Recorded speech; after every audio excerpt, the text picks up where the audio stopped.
प्रेमानंद जी महाराज एक ऐसे गुरु जो जिंदा रह के भी जिंदा नहीं है। ये बाबा सिर्फ एक राधा शब्द बोलकर कैसे यमराज को भी अपने पास आने से रोक लेते हैं। आखिर उस दिन ऐसा क्या हुआ था जो इन्होंने 13 साल की उम्र में अपना घर छोड़ दिया और आज बड़े बड़े लोग अपना घर छोड़कर 2 बजे रात से लाइन लगाकर इनके दर्शन के लिए तड़प जाते हैं। तो इनके पास ऐसा कौन सी दिव्य शक्ति है जो बड़े बड़े अभिनेता, सिंगर, खिलाड़ी सिर्फ दर्शन मात्र के लिए आते हैं। भारत में ऐसे बाबा तो भरे पड़े हैं, बट इनकी सबसे हैरान करने वाली बात तो ये है कि इनकी दोनों किडनी फेल हैं और डॉक्टरों ने जवाब भी दे दिया था कि ज़्यादा से ज़्यादा 5 साल तक जीवित रह पाएंगे। बट इनकी किडनी खराब हुए 19 साल हो गए हैं, फिर भी अभी तक जीवित हैं और चेहरा कमल की फूल की तरह चमकता है। बट आज लोगों का और मेडिकल साइंस का बस एक ही सवाल है कि इतने गंभीर बीमारी होने के बाद भी आखिर प्रेमानंद जी महाराज कैसे जीवित हैं? क्या ये बाबा ढोंग करते हैं या फिर सच में एक ईमानदार और सच्चे गुरु हैं? आइए जानते हैं इस बात की पूरी सच्चाई इस डॉक्यूमेंट्री वीडियो में। और दोनों किडनी फेल होने के बाद भी 19 सालों से कैसे जीवित हैं, इसके पीछे की सच्चाई। नमस्कार, मेरा नाम है आयुष भारद्वाज और स्वागत करता हूं मैं अपने चैनल में। आम तौर पर देखा जाए तो ये बाबा प्रेमानंद जी महाराज के नाम से प्रसिद्ध हैं, बट इनका असली नाम अनिरुद्ध कुमार पांडे है। इनका जन्म उत्तर प्रदेश के कानपुर जिले में हुआ था। पिता का नाम शंभू पांडे था और माता का नाम रामा देवी था। आजकल 10 साल के बच्चे को पोयम याद नहीं रहती और प्रेमानंद जी महाराज को 5वीं कक्षा में ही गीता का पाठ शुरू कर दिया था। ऐसे नहीं कि इनके परिवार में बस यही एक संत हैं, इनके दादाजी भी एक सन्यासी थे। जब प्रेमानंद जी महाराज 9वीं क्लास में थे, तब उन्होंने सन्यासी बनने का फैसला लिया और वह 3 बजे अपने घर को छोड़कर भाग गए थे। 13 साल की उम्र से ही वो दीक्षा लेकर संत बने हुए हैं। प्रेमानंद जी महाराज अपने सन्यासी जीवन की शुरुआती दिनों में कई दिनों तक भूखे रहते थे। पर बनारसी आने के बाद वो गंगा में प्रतिदिन 3 बार स्नान करते थे और तुलसी घाट पर पूजन करते भोजन प्राप्ति की इच्छा से प्रतिदिन 10 से 15 मिनट बैठते। यदि इतने समय में किसी ने भोजन दिया तो ठीक, वरना सिर्फ गंगा जल पीकर रह जाते थे। इस समय तक वह भगवान भोलेनाथ के भक्त थे। फिर उनका बनारसी से वृंदावन पहुंचने के पीछे और राधा रानी के भक्त होने के पीछे बहुत ही रोचक कहानी है। एक बार महाराज जी बनारस में एक दूसरे संत से मिले। उस संत ने महाराज जी को कहा, काशी में एक रास लीला कार्यक्रम चलने वाली है, क्या आप देखना जाना चाहेंगे? लेकिन महाराज जी ने मना कर दिया। फिर उस संत ने जबरदस्ती जब फोर्स करने लगे तो महाराज जी ने सोचा कि महादेव की इच्छा होगी तो चल देता हूँ।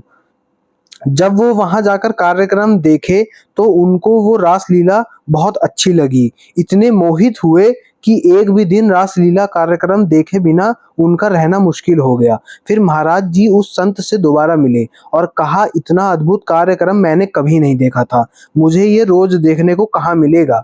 तो इस संत ने कहा, ये रासलीला कार्यक्रम प्रतिदिन वृंदावन में होती है, वहां आपको प्रतिदिन देखने को मिल जाएगी। फिर एक दिन वाराणसी में तुलसी घाट के किनारे एक बरगद के पेड़ के नीचे ध्यान करते समय महाराज जी वृंदावन की भव्यता की ओर आकर्षित हुए। अचानक उनके मन में विचार आया, आखिर कैसा होगा वृंदावन, क्योंकि उन्हें पहले वृंदावन के बारे में पहले से कोई जानकारी नहीं थी। फिर 1 महीने बाद उन्होंने वृंदावन जाने की योजना बनाई, क्योंकि वह इन लीलाओं से इतने मोहित हो गए थे कि उनके बिना रहना इनके लिए असंभव हो गया था। फिर यही महीना उनके जीवन के लिए महत्वपूर्ण साबित हुआ और सन्यासी से राधा वल्लभ है बनने की वजह बना। जब महाराज जी वृंदावन पहुंचे तब उन्हें कोई नहीं जानता था। उनके शुरुआती दिनचर्या थी श्री बांके बिहारी जी के दर्शन और वृंदावन की परिक्रमा करना। एक दिन जब महाराज जी परिक्रमा कर रहे थे, तब वे एक और संत द्वारा गाए गए भजन को सुनकर वह बहुत खुश हुए। वे भजन था, श्री प्रिय वदन छवि चंद मनो प्रीतम नैन चकोर प्रेम सुधा रस माधुरी पान करत निसी भोर। फिर महाराज जी ने उस संत से इसका अर्थ पूछा तो उस संत ने कहा, आपको इस भजन का अर्थ जानने से पहले आपको सन्यासी से राधा वल्लभ बनना होगा।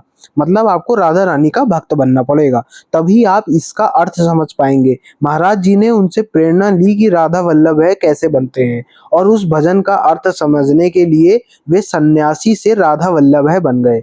फिर उन्होंने वृंदावन में एक गुरु की तलाश की और 10 साल तक अपने गुरु की सेवा की और ज्ञान प्राप्त किए। महाराज जी को अपनी मातृभूमि भारत से बहुत लगाव है। उनका उस समय एकमात्र लक्ष्य था राधा रानी की भक्ति करना और लोगों को सही मार्ग दिखाना। इसलिए वो सत्संग करना चालू किए, जिसमें वो लोगों को उनके दुख दर्द का उपाय बताते थे। लेकिन इस समय तक महाराज जी इतने वायरल नहीं थे। फिर कुछ साल बाद ही उनकी दोनों किडनी खराब हो गई। डॉक्टर ने कह दिया कि अब आप कुछ सालों के ही मेहमान हैं। लेकिन महाराज जी को अपनी बीमारी के बारे में जानकर जरा सा भी दुख नहीं हुआ। बस इतना ही बोले, जैसा राधा रानी की इच्छा।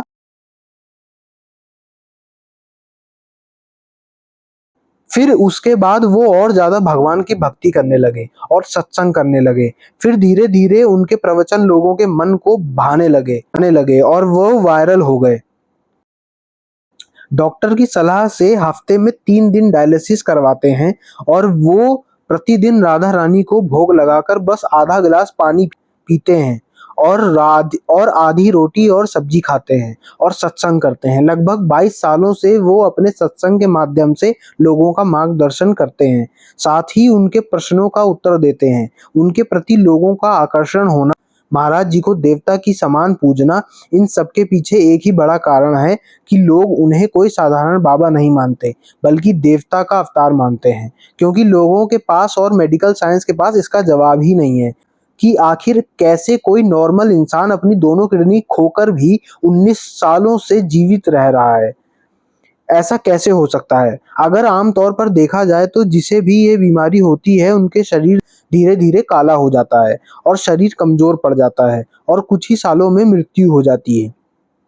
लेकिन महाराज जी के चेहरे का तेज देखकर कोई अंदाजा नहीं लगा सकता कि वे इतने बड़ी बीमारी से जूझ रहे हैं। उनके सत्संग सुनने और उनकी क्या सच में दोनों किडनी फेल हैं, ये जानने के लिए बहुत लोग उनसे ये सवाल भी पूछते हैं, क्या आपकी सच में किडनी खराब है? वो अपने वस्त्र ऊपर करके दिखाते हैं और कहते हैं कि पेट का ऑपरेशन किया गया था, लेकिन वो असफल रहा।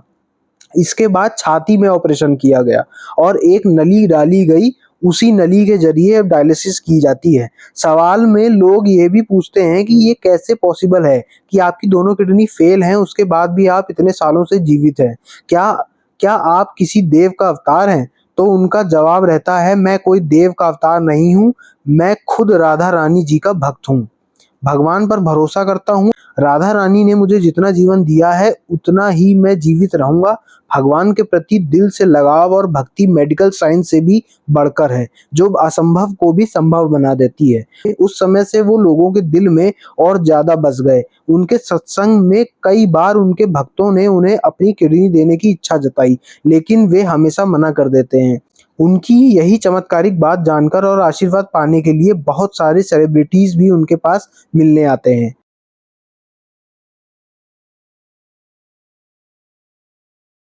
अभी तक अनुष्का शर्मा, विराट कोहली, बी प्राक, संत अनिरुद्ध आचार्य का मिलकर उनके आशीर्वाद ले चुके हैं। महाराज जी की उम्र अभी लगभग 60 साल है और अभी भी उस बीमारी से जूझ रहे हैं। लेकिन इसके बाद भी जब भी वो सत्संग में प्रवचन में बोलते हैं, उनकी आवाज से नहीं लगता कि वो बीमारी से जूझ रहे हैं, और ऐसा लगता है मानो वो देवलोक से आए हों, अपनी मधुर और ऊंचा वाणी से ज्ञान दे रहे हों।